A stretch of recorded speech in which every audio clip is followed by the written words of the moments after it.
All right. Hello, Dr. Harris. Can you hear me?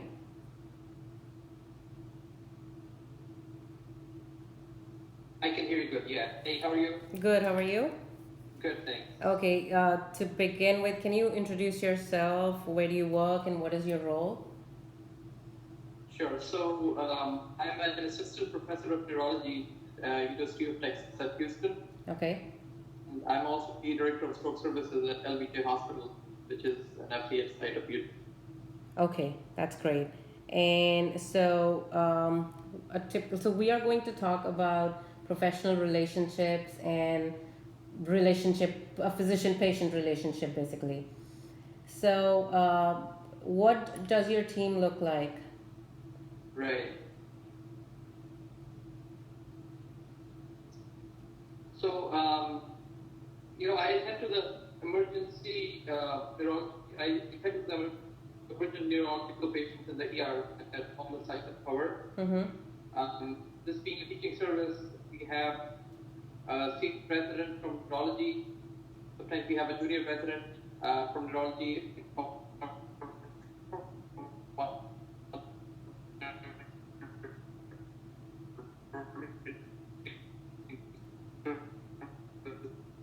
Like internal medicine, the team generally has at least one or two residents and two or three medical students, including myself. Okay. At the medical center, we have a fellow as well who's on for stroke. Okay. And like on a day, how many would you have an idea how many nurses cater to your department? I mean, it must be a big number. Right. So we have at the medical center, we have a dedicated stroke unit besides the dedicated neuro. Oops.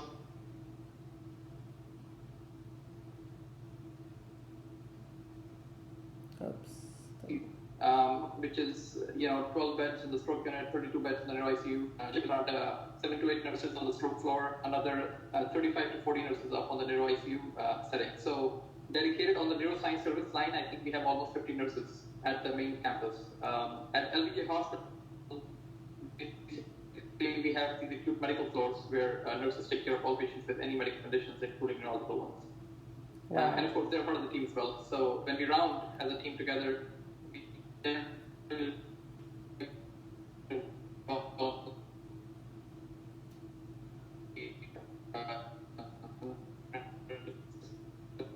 taking care of the patient in the discussion, to that valuable insight to the overall condition. Okay. Okay. Your voice is cracking up a little, but I get the most of it. Okay. So, Do you want me to call you? Let's see if I can get a better signal. Want me to call you back in 1 second? wait, then I'll have to start the video all over again. Okay, we can just keep talking. Yeah, I'll take care of the rest. So, so how is your relationship with the rest of your team? And I mean, do you have to take special measures sometimes to maintain a good professional relationship? Yeah, I mean, I think being a teaching service where you have residents who you have to provide adequate supervision, and yet you want to provide a certain degree of autonomy so they feel like they're doing things themselves as well. Yeah. You have to maintain that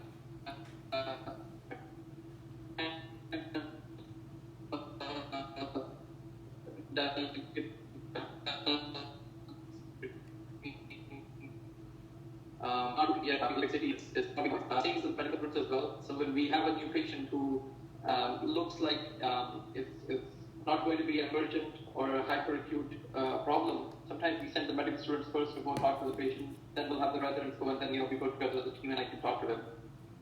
So at the end, just like all teaching institutions, you have the attending physician who's seeing all the patients and coming up with an independent plan, but it makes for good discussion if you let the junior team members go and come up with their own theories before I go and round with the team together. Right. That almost takes me back. I'm sorry, go ahead. Yeah, that almost takes me back to my school time. Right. So same thing goes with procedures. I mean, we do lumbar punctures, we do a bunch of other procedures with our patients, and so I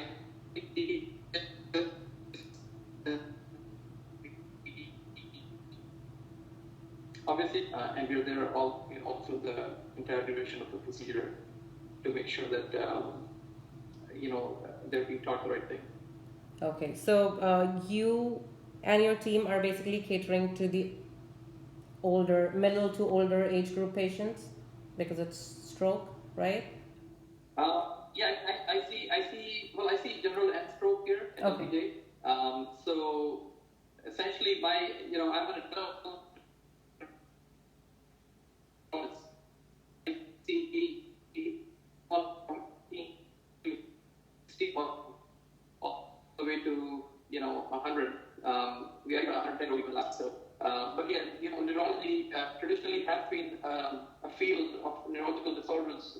Traditionally, it's been the older population, but I think that demographics are changing, and we're seeing a lot more younger people coming in with a lot of problems. Oh, okay. So I mean, what age would you think is the most challenging age? I mean, I know kids have their own challenge, older people have their own, but what is your experience?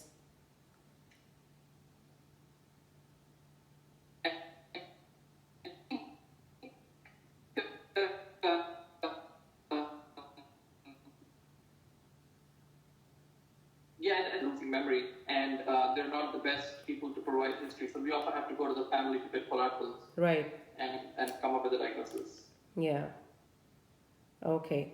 So, coming to the patients, especially with the older ones, how important do you think is to have a good physician-patient relationship? I think it's paramount. It's of paramount importance that you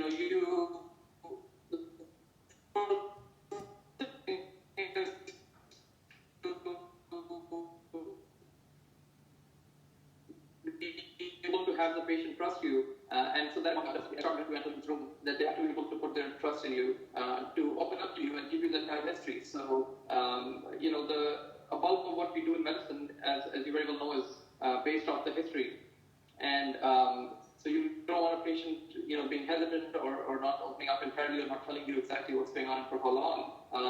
The second part of that process also is that the patient should realize that you have their best interest in mind, Right. and that is another big factor in how compliant they will be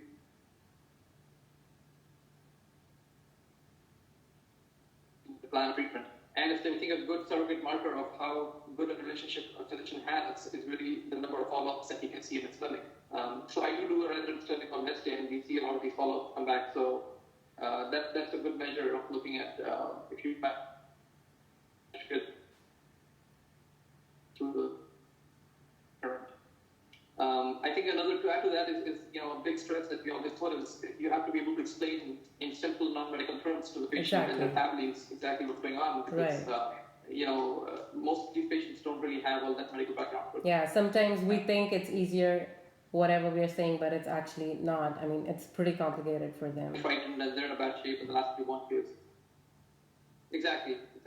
That brings me to a question. Have you ever been in like an ethical dilemma due to patients' religious concerns or something? Have you ever been in that situation?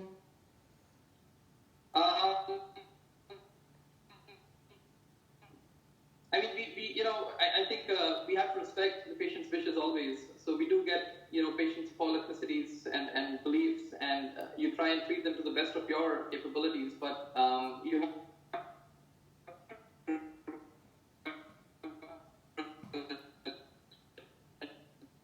and it is the patient is the final paramount decision maker. You're trying to supplement that with something else, but again, the final decision rests with the patient and their family. So as long as they understand the entirety of the risk and benefits, and if they're of a sound mind, you can really go with their decision or the decision of the next of kin. Right. Very well said. Okay, so to your professional level, have you ever faced any kind of discrimination or an unethical behavior towards you?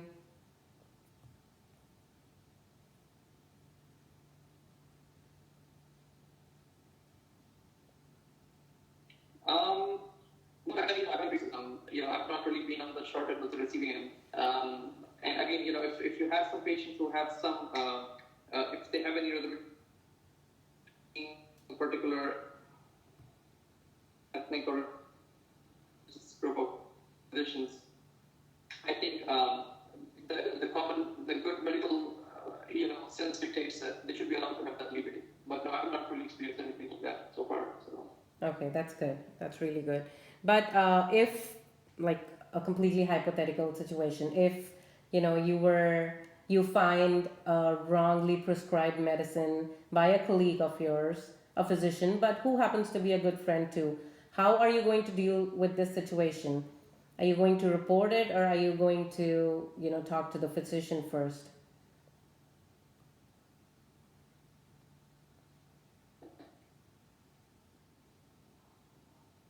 So we have a good system in place in all medical systems, including the hospitals or the outpatient setting. So there's something that we call as a near miss, in which there was a wrongly placed order, but it was not executed. So you have all these checks and balances where there should be a pharmacist who's going to look at the prescription, there should be a nurse who's going to verify that, besides the attending physician themselves.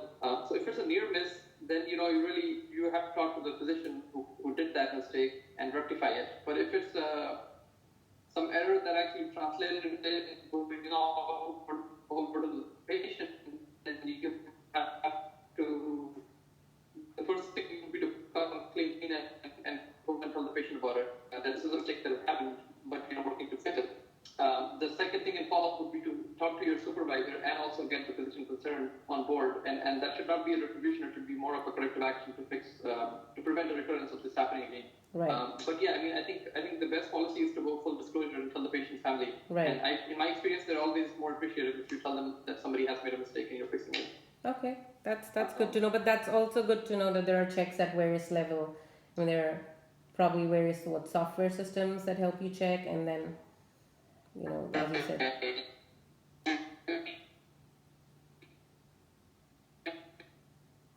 The checks and balances are all fine. Again, I couldn't get you broke up. Hi, are you here? Yeah, could you repeat the last sentence? I couldn't hear you. Yeah, so I mean, I was just saying that it's good to know that there are checks at various levels to eliminate all the mistakes that could happen at if it's just the attending who's taking the call. Right. Yeah. There's a lot of checks and balances. Including.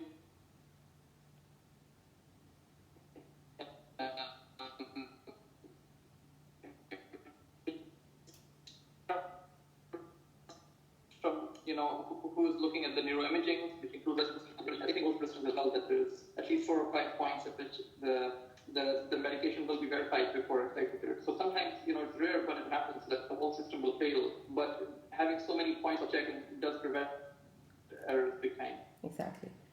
Perfect. Thank you so much for your time, Dr. Harris. It was really nice talking to you. Likewise. All right. Thank you. Bye-bye. Okay. Bye-bye.